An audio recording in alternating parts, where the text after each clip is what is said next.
Senegal's Foreign Affairs Ministry says Embalo landed in the country safe and sound on a chartered military flight late on Thursday, following his release by military forces. This was after General Inter took the oath of office in a ceremony at military headquarters earlier that day and declared the military had taken full control of state power. I have just been sworn in as President of the High Military Command for the restoration of national security and public order, generated by events of November 26th. This new military entity immediately assumed itself as the highest authority of the state power in Guinea-Bissau.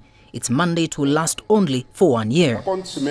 The military suspended the country's electoral process a day before results from Sunday's presidential poll were due to be announced. General Inter defended the coup, claiming that a plan to destabilize the country involving drug lords had been uncovered.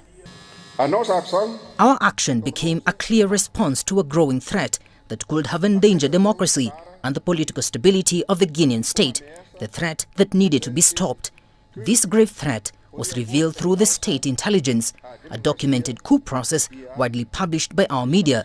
It was an intense activity carried out by known drug traffickers who, taking advantage of the electoral process, sought by all means to infiltrate, manipulate and ultimately capture Guinean democracy.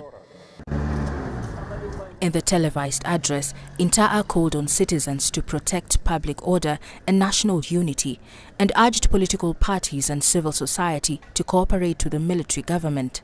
In this fight against corruption and mainly against drug trafficking, the High Military Command for the Restoration of National Security and Public Order calls for the collaboration of all Guineans and appeals for the cooperation of political parties and all civil society.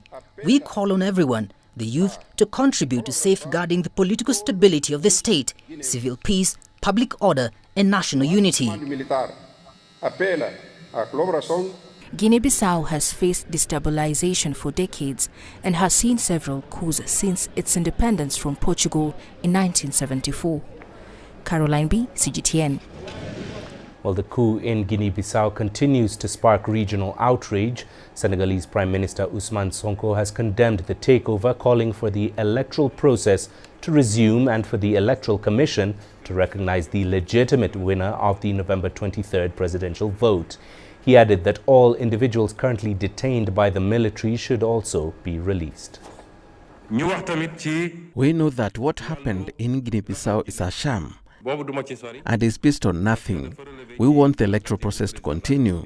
The Commission must be able to announce who won, and those who have been arrested, including Domingos Pereira, who was not even a candidate, who was caught and even denied his medication, must be released and given back his medication.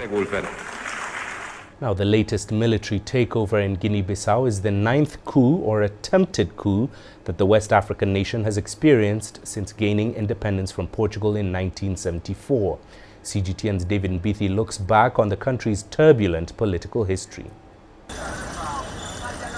The West African nation of Guinea-Bissau attained independence from Portugal in 1974, and Louis Cabral became the country's first president.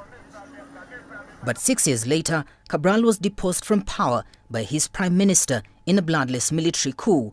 It will mark the beginning of a decades-long struggle to restore political stability that still continues. In 1985, several senior military officers, along with the first vice president, were arrested for an alleged coup attempt against Vieira. 6 were executed in 1986, while several others died in detention. Nearly a decade later, under foreign pressure to return the country to democratic rule, Vieira called and won a multi-party presidential election. Still, Vieira's biggest test will come in 1998, when a failed coup attempt triggered a civil war. Vieira received military backing from neighbors Senegal and Guinea, but thousands will die in the conflict.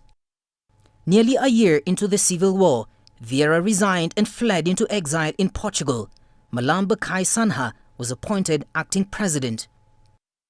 After 2 interim leaderships, Kumba Yala was elected president at the turn of the century. Yala was later ousted in a bloodless coup in September 2003. In 2005, the country held long-delayed elections in which former President Vieira will make an unexpected comeback. But he will die in office nearly 4 years later. The decades following Vieira's assassination will see more coup and coup attempts, culminating in the latest military takeover by army officers referring to themselves as the High Military Command for the Restoration of Order. David Mbidi, CGTN. Now, the military takeover in Guinea-Bissau brings the number of coups on the African continent in 5 years to 10.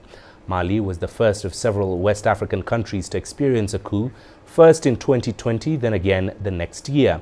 It was followed by Guinea, then on the other side of the continent, Sudan saw a coup in October of the same year. Back in the Sahel region of West Africa, Burkina Faso suffered 2 military coups in 2022. Niger and Gabon, also countries in West Africa, both reported coups in 2023.